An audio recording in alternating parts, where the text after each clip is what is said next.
Hello everyone, welcome to my channel Supreme Divine Power. I am Supreme Energy Sujata Adhikari, teacher of Energy Science and Spiritual Trainer. আশা করছি আপনারা সবাই ভালোই আছেন। আমি খুব ভালো আছি, দারুণ আছি আপনাদের আশীর্বাদে। এবং আমি চাই আপনারাও সবাই ভালো থাকুন। আমরা সবাই ভালো থাকতে পছন্দ করি, তো আমরা চেষ্টা করতে তো দোষ নেই। তো চলুন, আজকে যে টপিকটা নিয়ে আমি আলোচনা করব সেটা হলো, আমি আগের ভিডিওতে দিয়েছিলাম কুলদেবী সম্পর্কে।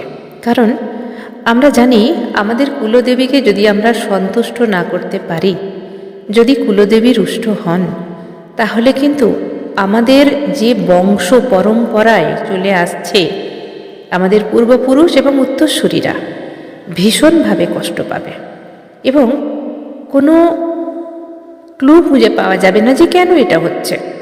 কিছু রিজন নেই, অথচ দেখা যাবে কোনো কিছুতেই যেন শান্তি নেই।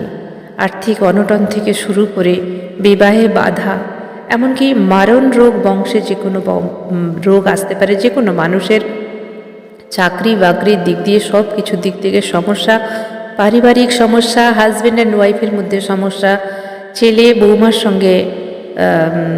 বৌমার সঙ্গে শাশুড়ি শ্বশুরের সেরকম মিল থাকে না। জানি এগুলো স্বাভাবিক সংসারে হয়, কিন্তু ওইগুলো যখনই অনেকটা বড় আকার নেয় তখনই জানবেন যে হয়তো কোথাও আমাদের গণ্ডগোল হচ্ছে।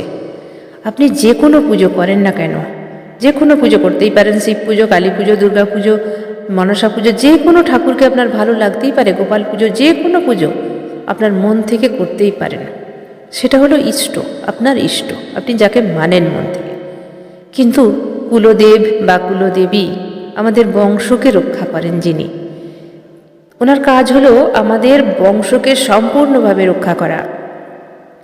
আমাদের বাড়ির মধ্যে যদি কোনো নেগেটিভ এনার্জি এন্টার করে, সেই কুলদেব বা কুলদেবী রক্ষা করেন। আমাদের বংশের সব সময় ভালো করে থাকেন যদি উনি সন্তুষ্ট হন।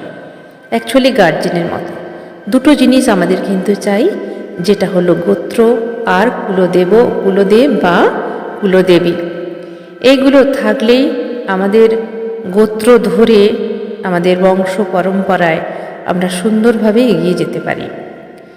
যখন আমাদের কুলদেবী বা কুলদেবতার হাতে আমাদের বংশ চলে, আমরা যখন তাকে মেনে চলি, তাকে তুষ্ট করি, সব কিছু কথা তাকে আমরা বলি, এমনিতেই সে জানতে পেরে যায় সব কিছু। তবুও আমরা যেরকম বাড়ির গার্জেনকে সব কিছু বলি, ঠিক সেরকমভাবেই আমরা যদি তাকে সব কিছু খুলে বলি, তিনি আমাদের মদত করেন, সব কিছুতে মদত করেন। আমরা ঠিক যেরকমভাবে দেখেছি, যেরকম একই গোত্রে বিয়ে দিতে নেই, এর অনেক কারণ আছে। সংক্ষেপে শুধু বলি, একই গোত্র মানেই হয়ে গেল ভাই বোনের সম্পর্ক। সেই গোত্রে বিয়ে দিলে আমাদের জেনেটিক প্রবলেম বাচ্চাদের হতে পারে, আরও অনেক প্রবলেম হয়, ডিএনএর প্রবলেম পাওয়া যায়। সেই জন্যে একই গোত্রে বিয়ে দিলে সেই বিয়ে অনেক সময় টেকে না। এখন কোশ্চেন হতে পারে যে অনেকের বিয়েই তো টেকে না, তাহলে প্রবলেম তো আছেই। নিয়মোলজি অনুযায়ী প্রবলেম আছে, যেরকম আমাদের জন্ম সংখ্যা, অ্যাস্ট্রোলজি হিসাবে কোনো নক্ষত্র গণ্ডগোল থাকে, আমাদের কার্মিক আছে, যারা আমাদের কার্মিক পার্সন হয়, বিভিন্ন রকম জিনিস আছে। তাই বলে এ তো নয় বিয়ে অনেক মানুষের সুন্দরভাবে টিকে গেছে। আজও আমরা দেখতে পাই ঘর সংসার সুন্দরভাবেই হচ্ছে। একটু একটু ঝামেলা তো থাকবেই একই জায়গায় থাকতে গেলে।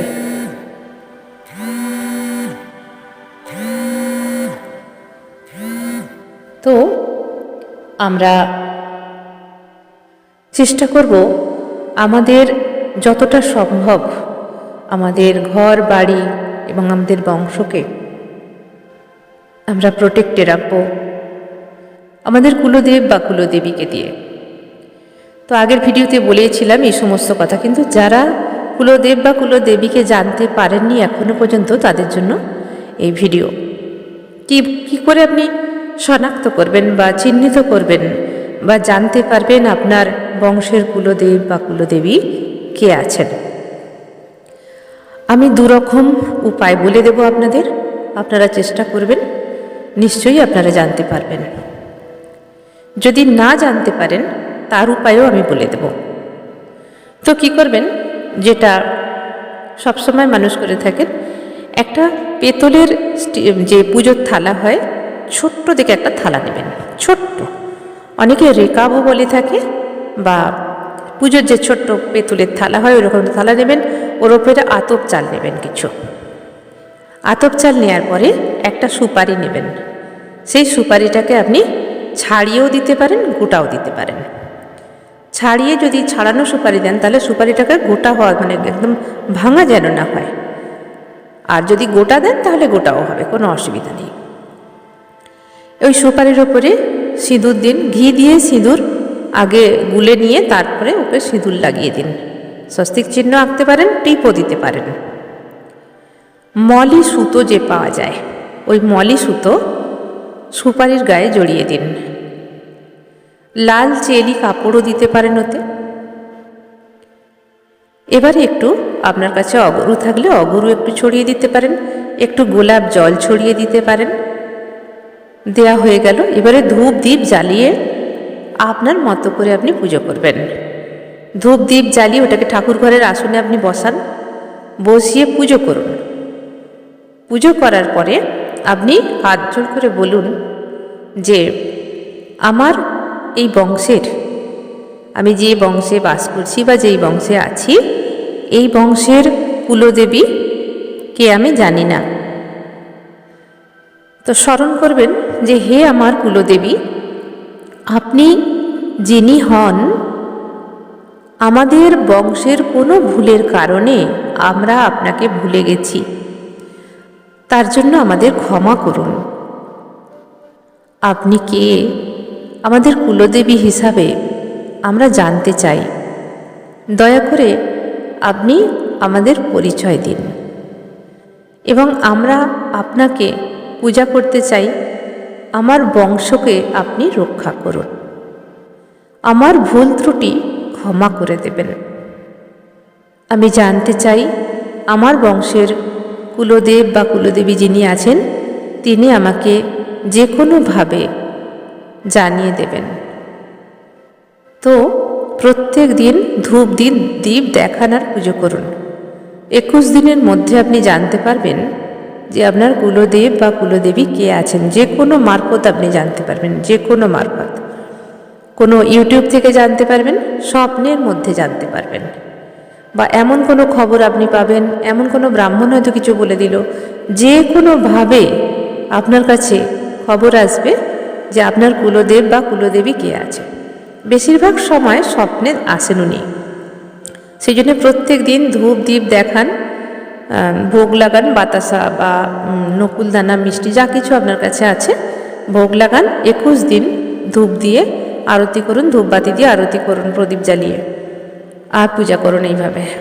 এই একটা উপায় গেল। ঠাকুর ঘরের আসনে কিন্তু এই রেকাবটা রেখে দেবেন বা পূজার থালাটা রেখে দেবেন। প্রত্যেক দিনের বাসি ফুলগুলো ফেলে দিয়ে আবার নতুন করে ফুল দিয়ে, সেরকম কিছুই নয়, একটু ফুল দিয়ে ধূপবাতি দেখালেই হবে। প্রণাম করবেন আর আপনি বলবেন, মিনতি করবেন যে আপনি যেই হন আমাকে দেখা দিন বা স্বপ্নে আমাকে বলে দিন, আমি জানতে চাই।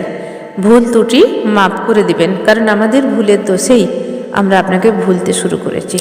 ক্ষমা করুন। এইভাবে ক্ষমা প্রার্থনা চেয়ে তার আশীর্বাদ নিন।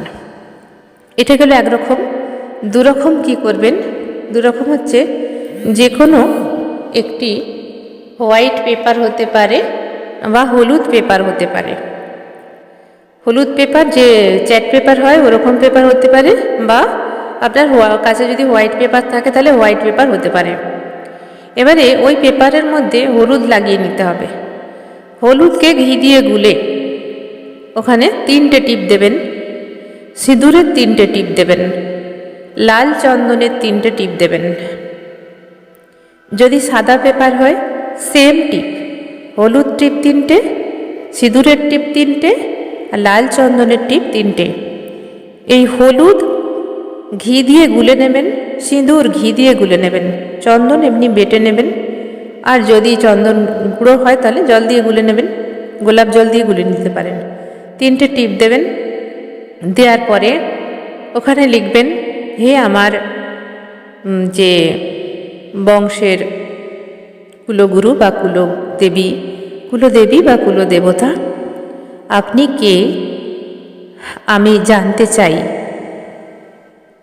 দয়া করে আমাকে দর্শন দিন, দয়া করে আমাকে দর্শন দিন।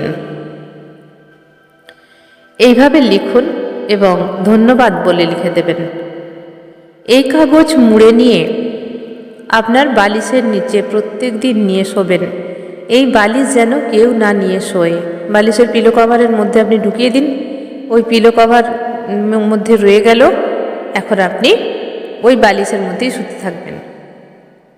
প্রত্যেক দিন শোবার সময় স্মরণ করবেন, হে দেবী বা দেবতা, আমাকে দেখা দিন, কৃপা করুন, আপনার কৃপা পেতে চাই, আমার বংশকে রক্ষা করুন। এভাবে বলে দিলাম। এবারে আপনি আপনার মতো করে প্রে করে নেবেন।